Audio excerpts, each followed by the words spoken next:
Hey, welcome to Camp Liberty. We're in one of the storage compartments. This is right under our bed. It's cramped quarters, I apologize for that. I'm going to be replacing a COLP detector. Ours reached the end of life. We got a warning, a fault warning. I tried to reset it. I checked our battery and our converter. Everything was working fine and we're hooked up to shore power. So when I got online, I learned that that was the signal for end of life, which means replacing the unit. If you get online, you'll learn that these last about 7 years once they're powered up, although some RV techs are recommending replacing them every 5 years. I'm a little bit of a belt and suspender redundant guy, and we ordered 2, so we have a backup, and I want to be prepared to replace this if I need to in the 3 to 5 year range, especially if we're out on the road on a trip. Pretty easy to do.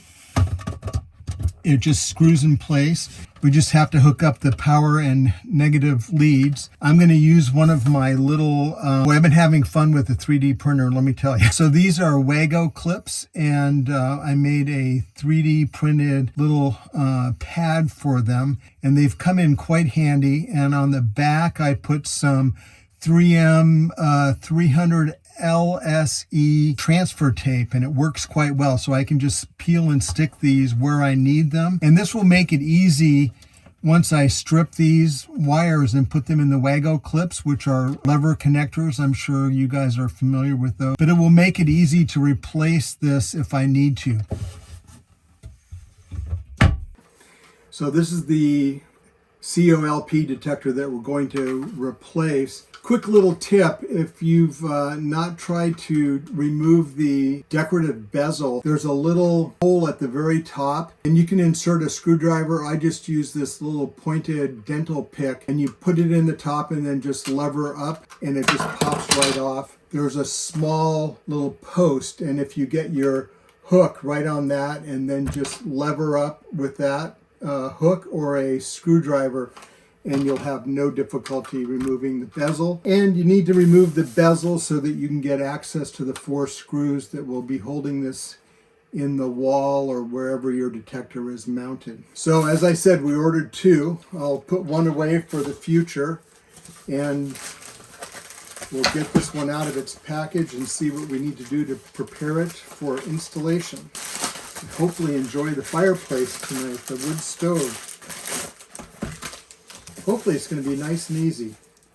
It's got to be. There's my replacement screws. I did save the other screws just in case, but we've got our screws. Owner's manual, a little warning label, and then a little label to write down the date that this was replaced so that you can track how long until you have to replace it. Let's get this little guy installed and do a little test. Well, I did have my automatic strippers ready to go, but these came already pre-stripped, which is nice. All I have to do is go in and strip the wires from the cut wires from the old one and install the WAGO clip pad, and we're going to be good to go. Actually, I'm going to install these wires ahead of time. Lighting sure helps.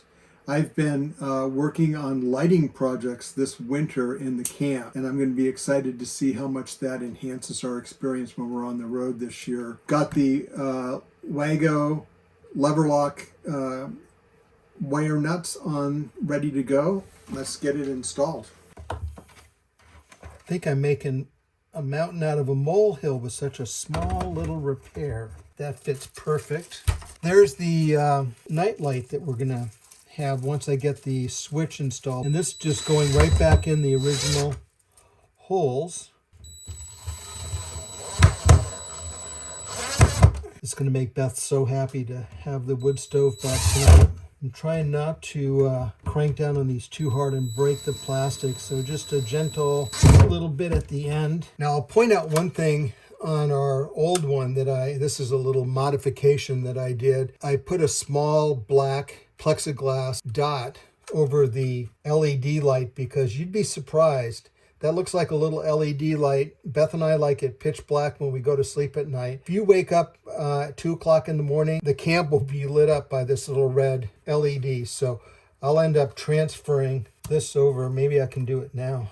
Yeah. Basically, this is a waste piece from a project I did on my laser cutter. and I added some of that 3M tape, and you just stick it right over the LED. I don't really need that power LED. Let's go back inside and see what we find. All right, almost done. What I need to do now is quickly strip these wires and mount that WAGO pad. I'm going to just twist these two red ones together, and let's just, for kicks, I'm gonna hook up the Nightlight so you guys can get a sense of what that's going to look like. This is just if one of us needs to get up, you've got a light for safety purposes so you don't trip. Even I can do this. Black to black, red to red, for the most part. Oh, of course there's no power. I pulled the fuse for safety purposes.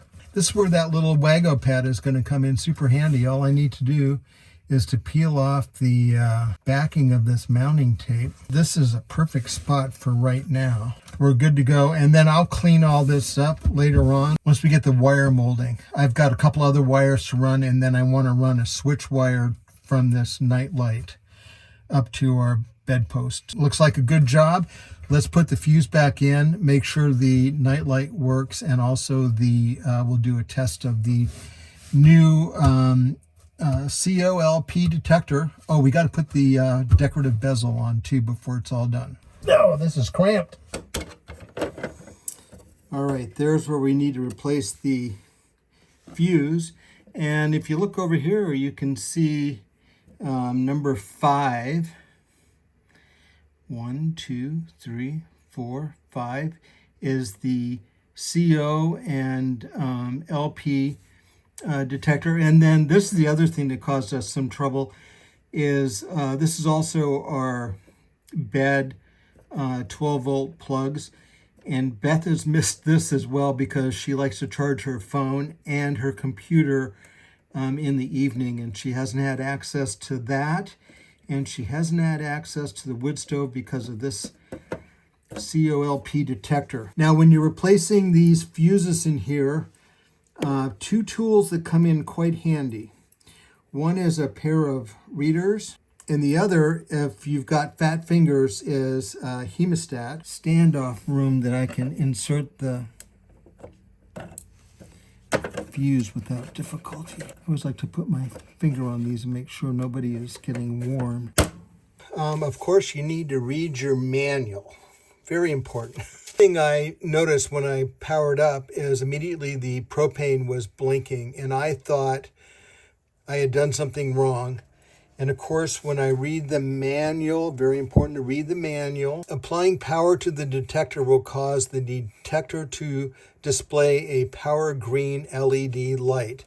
And I thought it was red. I haven't seen that light in years because we keep it covered with our little cover, just like that, because it will really light up the camp. Don't do that. That's me. But anyway, it will display a power green LED light. And then during the warm-up operation, the LP light, and that's what was blinking red. And I thought, either I've got propane or I've done something wrong. Of course, I hadn't read the manual. Warm-up operation, the LP LED light will flash green every 8 seconds for the first 3 minutes, indicating the unit is going through normal, warm, and check functions.